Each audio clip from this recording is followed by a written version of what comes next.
Saya SS untuk absen dulu ya.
Nah, kalau minggu lalu kita kan membahas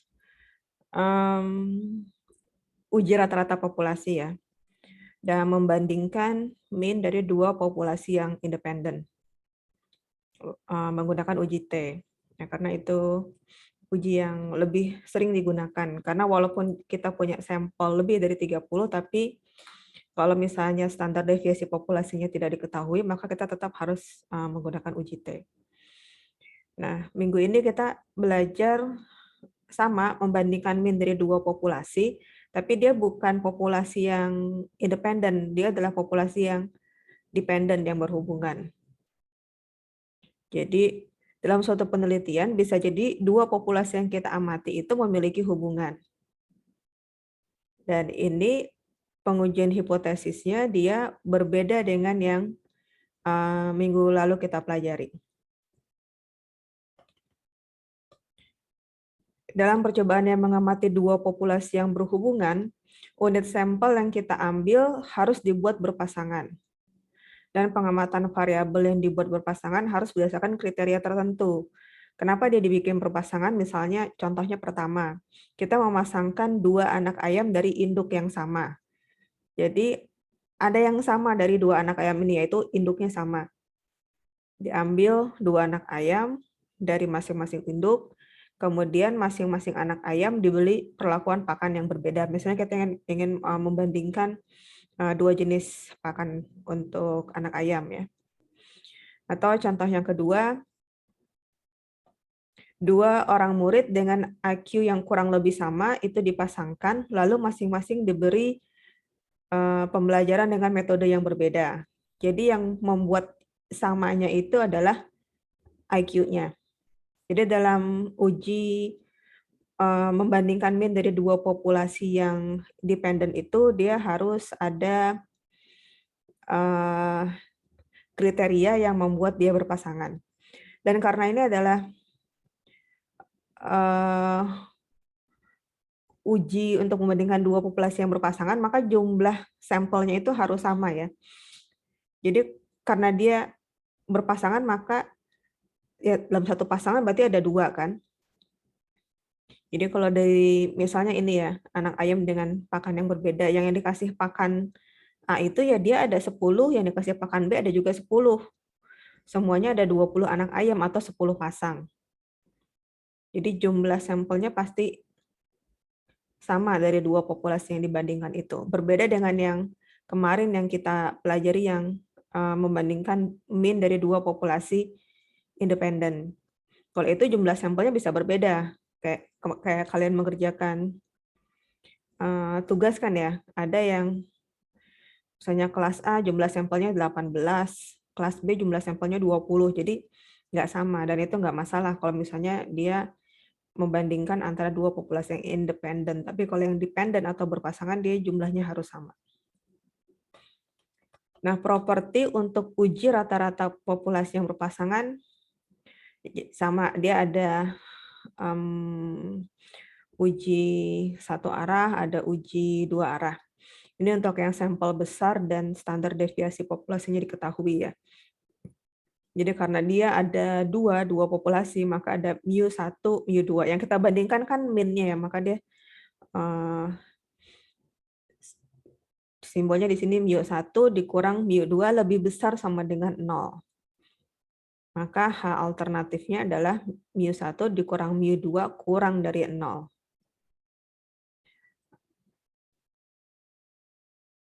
Atau sebaliknya. Kalau kurang dari 0, berarti yang duanya ini lebih besar ya. Yang duanya ini lebih besar kan. Sesuatu dikurangin yang lebih besar, maka hasilnya adalah negatif. Kan dia kurang dari 0.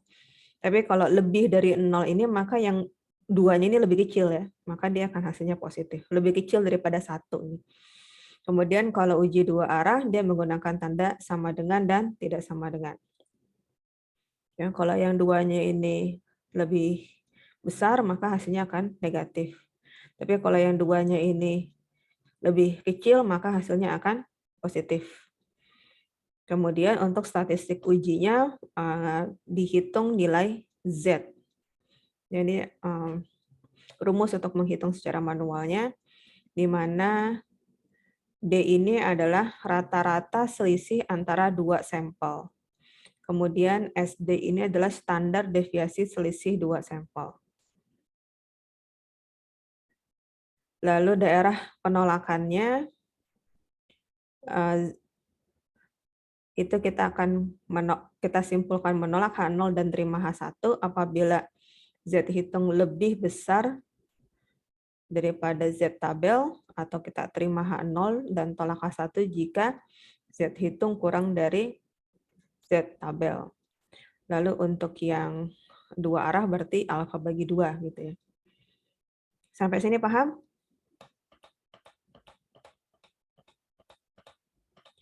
Nah, berikutnya untuk yang sampel kecil. Ya, sama menggunakan uji T juga. Kemudian penetapan hipotesisnya untuk yang uji satu arah dan uji dua arah kurang lebih sama, cuma statistik ujinya yang dihitung adalah nilai T. Kalau yang sampel besar yang dihitung adalah nilai Z.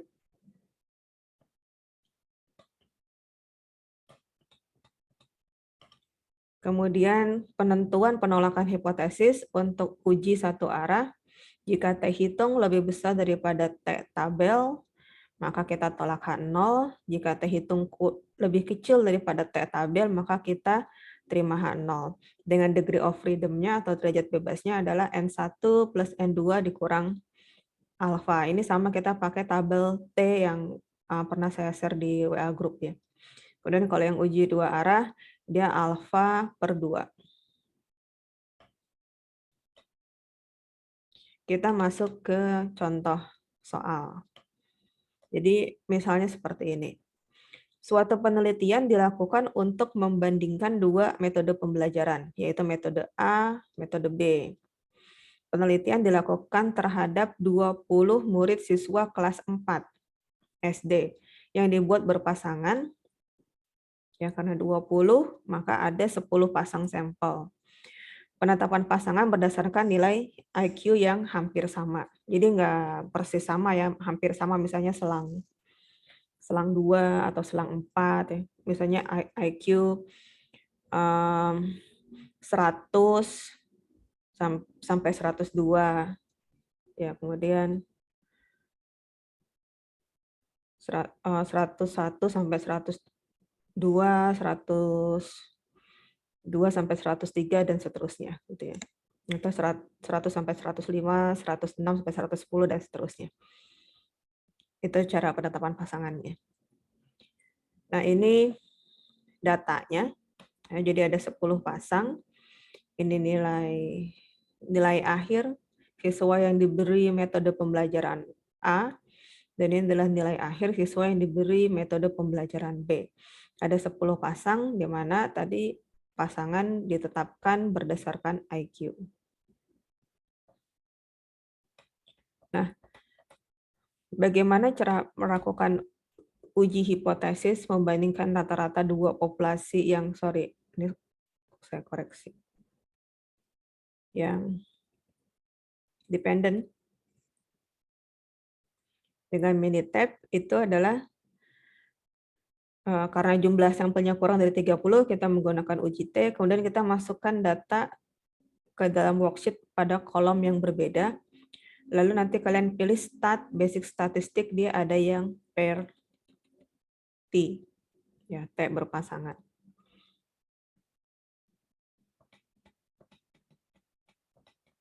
Ya, jadi ini pilih yang stat, basic statistik, dia ada yang pair T.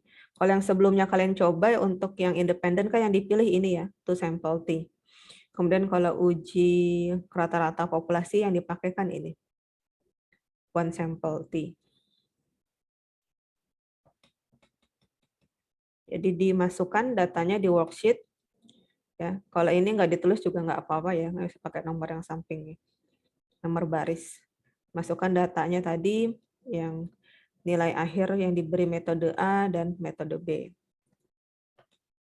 Kemudian nanti setelah diklik yang pair T itu dia akan keluar kotak dialog seperti ini. Kita pilih yang sample in columns. Yang first sampelnya masukkan data yang ini, yang metode A, yang second sampelnya masukkan data yang metode B. Kemudian diklik bagian grafnya ini. Nah, akan keluar kotak dialog seperti ini. Kalian centang yang histogram of difference dan juga yang box plot of differences juga bisa dicentang, lalu klik OK. Nah, ini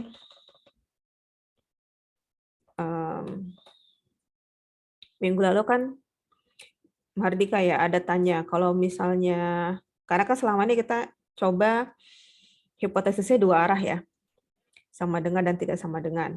Nah ini contoh kasusnya dia satu arah. Jadi asumsi kita metode A itu kurang memberikan hasil yang lebih baik dibandingkan metode B. Jadi asumsi kita metode B itu kalau siswa dikasih metode B, dia akan memberikan nilai yang lebih baik dibanding metode A. Gitu. Maka kita cantumkan asumsi kita ini, itu kita cantumkan di H1. Kalau metode B lebih baik, berarti A dikurang B kurang dari 0 kan? Karena nilai siswa yang diberi metode B itu akan lebih besar. Ya. Karena yang B lebih besar, maka A dikurangin B kurang dari 0. Ya, negatif. Jadi kalau di sini misalnya rata-ratanya dapat 60, karena yang lebih besar, misalnya istrinya dapat 80, maka 60 kurang 80 kan negatif 20 ya. Ini asumsi, ini sudah kita asumsikan di awal, maka ini kita tempatkan di H1 yang ingin kita terima. Kebalikannya, kalau ini kurang dari 0, maka ini pasti lebih besar dan sama dengan 0. Jadi seperti itu. Jadi kalau yang pada penetapan hipotesis seperti ini, apa yang kita asumsikan yang ingin kita terima di awal itu kita letakkan di H1. Ya. Tapi kalau kalian melakukan uji normalitas atau uji homogenitas varian, itu hipotesisnya memang cuma ada satu tok itu aja ya. Jadi udah template lah gitu. Jadi kalau misalnya ada soal diminta cantuman hipotesis, ya hipotesisnya adalah satu macam itu aja yang ada di materi yang saya kasih gitu, bahan ajar yang saya kasih.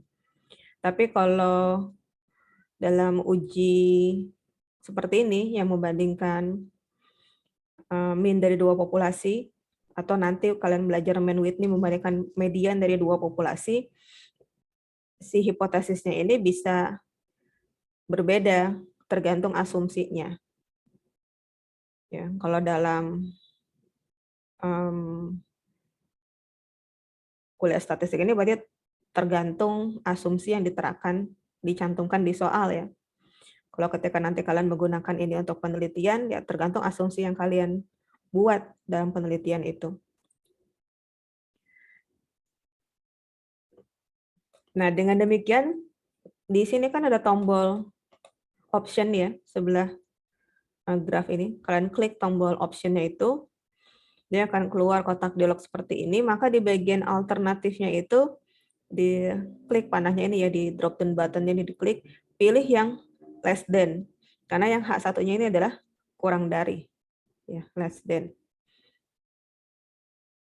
Kemudian kita, di sini contohnya masukkan tingkat kepercayaannya 95% ya, atau alfanya 5%, kemudian klik OK. Nah, hasil yang keluar adalah seperti ini. Jadi ini hipotesisnya nih,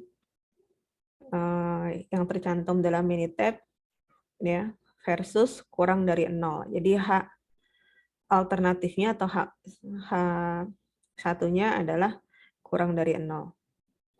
Kemudian ini ada nilai T-nya, T value-nya. Di sini tercantum negatif 2,45 ya. Tapi ketika kalian membandingkan ini dengan T tabel, kalau kalian pakai tabel T untuk mengambil kesimpulan, ini dimutlakkan ya. Jadi yang dilihat itu adalah 2,45-nya, bukan negatif 2,45-nya. Lalu ini nilai P value-nya adalah 0,018. Di sini ada data masing-masing sampel, ada 10 data. Yang A min-nya adalah 63, yang B min-nya adalah 79, standar deviasinya yang A 20,02, yang B 20,79. Jadi T hitung adalah 2,45. Pada T tabel untuk alfa 5% dengan derajat bebasnya 18 ya, karena 10 tambah 10 kurang 2 adalah 18, kita dapatkan nilai T tabelnya adalah 1,734. T hitungnya tadi kan 2,45 ya. 2,45 ini lebih besar daripada 1,734. Maka kita menolak H0, kita menerima H1. H1 yang kita terima ini tadi. Ya, maka ini yang kita terima. Berarti benar bahwa metode B itu lebih baik daripada metode A. Ya, pada alfa 5%. Pada alfa 5%. Jadi kesimpulannya adalah tolak H0. Lalu ini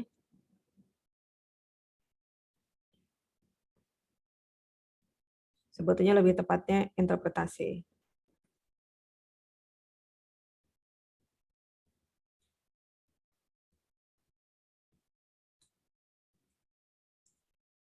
Ya, metode A kurang baik dibandingkan metode B, atau metode B lebih baik daripada metode A. Kalau kita lihat, ya kan, yang metode B itu rata-ratanya adalah 79, sedangkan metode A rata-ratanya adalah 63. Itu kalau kita pakai alfa 5%. Nah, di histogram hasilnya seperti ini. Jadi si H0-nya itu dia letaknya di luar garis biru ini. Jadi kalau H0-nya di luar garis biru ini, kita tanpa melihat T tabel, kita bisa simpulkan, oh ini tolak H0. Atau bisa lihat di nilai P-nya ini, ya. P-nya ini kan lebih kecil daripada 0,05 ya. Maka kita ambil kesimpulan tolak H0. Nah, bagaimana kalau kita mengubah taraf toleransinya jadi 1%? Artinya tingkat kepercayaannya itu 99%, maka kita rubah di sininya 99. Jadinya tetap less than, kemudian klik OK. Maka histogramnya akan berbeda. Histogramnya seperti ini. Di sini kita lihat H0-nya ada di garis biru. Ya, H0-nya ada di garis biru. Sedangkan kalau ini H0-nya ada di luar garis biru. Maka kalau kita memakai alfa 1 kesimpulannya akan menjadi berbeda. Kalau alfanya 1%, kesimpulan kita adalah gagal menolak H0 atau kita menerima H0. Kita menerima H0. Sehingga dapat kita simpulkan bahwa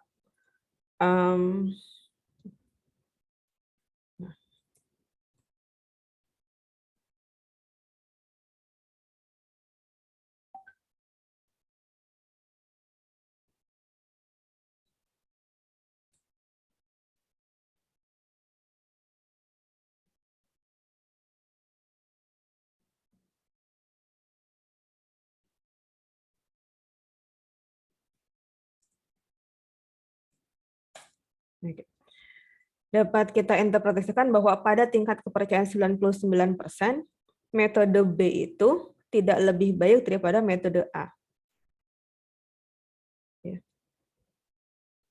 Jadi kalau pada alfa 1%, kita nggak jadi menolak ini, tapi kita menerima ini.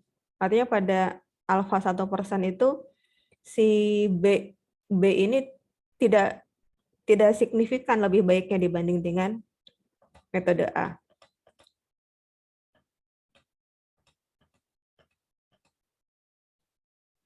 Gitu ya. Jadi alfa yang berbeda, kalau yang seperti ini ya, yang nilainya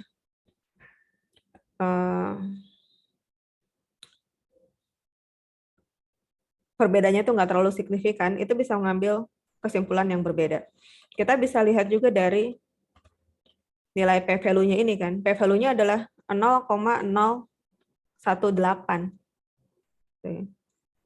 Dia lebih kecil daripada 0,05, tapi lebih besar daripada 0,01. Ya kan? Jadi kita tolak H0 pada alfa 5%, tapi kita bisa menerima H0 dia pada alfa 1%. Gitu. Berbeda kalau misalnya p-value-nya adalah 0,008 gitu. Kalau 0,008 mau pakai 5%, mau pakai 1%, dia akan memberikan kesimpulan yang sama. Kita coba di Minitab-nya ya. Kalian udah berubah tampilannya ke Minitab? Sudah ya? Ya, ini. Jadi kita masukkan datanya seperti ini. Ya, ada 10 pasang data. Kita pilih Stat, Basic Statistik. Sebentar. Ya, tertutup menu. Zoom. Nah, Basic Statistik, lalu ini 2 per T.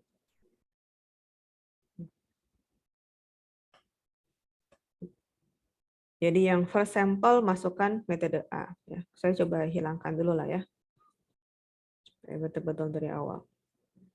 Jadi yang first sample, pilih ini. Ya, double klik atau bisa seperti ini, disorot terus select. Ya, terus grafnya boleh dua-duanya, boleh salah satunya ya. Saya ini ambil dua-duanya, oke. Terus ya alternatifnya ini less than, kita coba yang 95 dulu tadi. Oke. Kemudian nah ini ya, ini nih. PRT evaluates the first sample minus the second sample. Jadi dia urutannya ini nggak boleh bolak-balik ya. Karena kan dia dikurangi nih. Jadi kalau A kurang B dengan B kurang A kan beda. Jadi hipotesisnya kan A kurang B, maka ini pun dia harus berurut ya. Jadi first sampelnya A, second sampelnya B. Lalu klik OK. Nah ini box plotnya, ya, di mana H0 ada di luar garis biru, sedangkan ini adalah histogramnya, sama H0 ada di luar garis biru, kemudian ini hasilnya di window session ya, sama dengan yang tadi sudah saya jelaskan. Ya, jadi A dengan B itu difference-nya ada 16 ini ya. Nah, kalau kita ubah jadi 99%,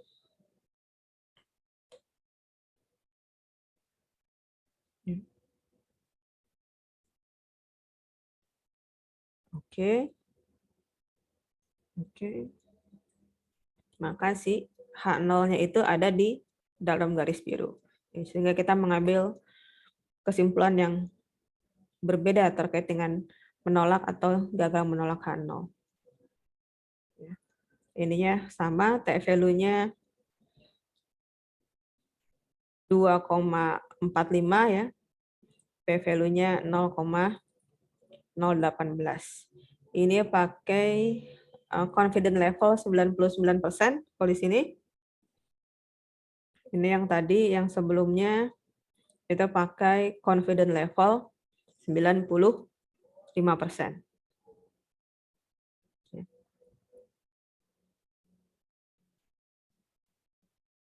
Kita coba pakai yang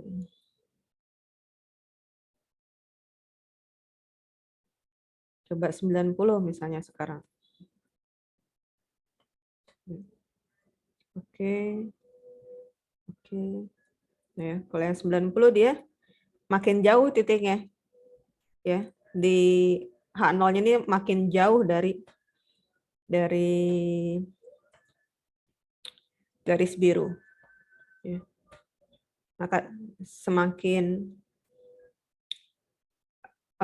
kuat kita mengambil kesimpulan untuk menolak H0. Ya, untuk yang 90.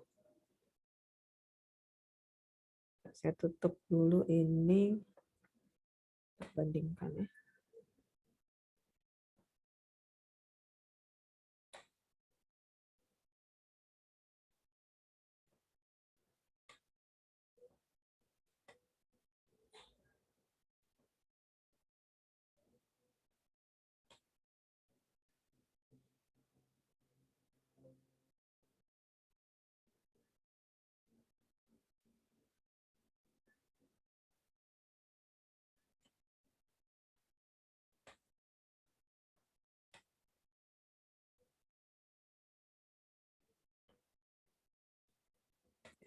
Jadi bisa dilihat ini 99%.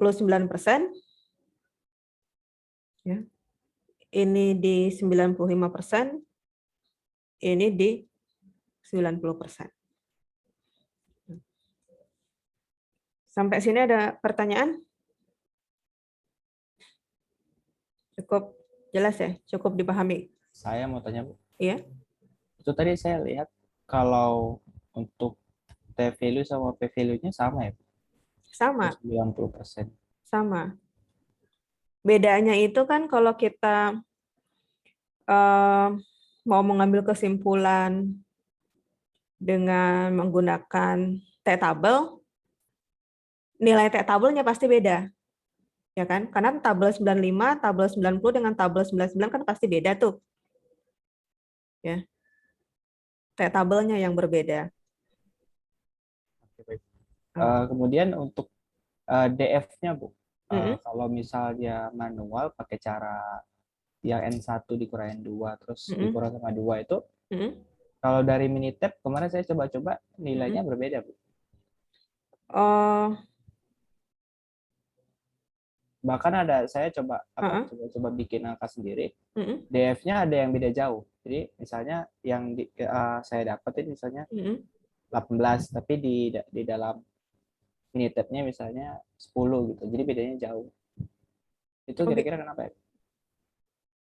Dia di mananya ya tampilnya? Untuk yang kemarin ya, untuk yang uji T independen ya?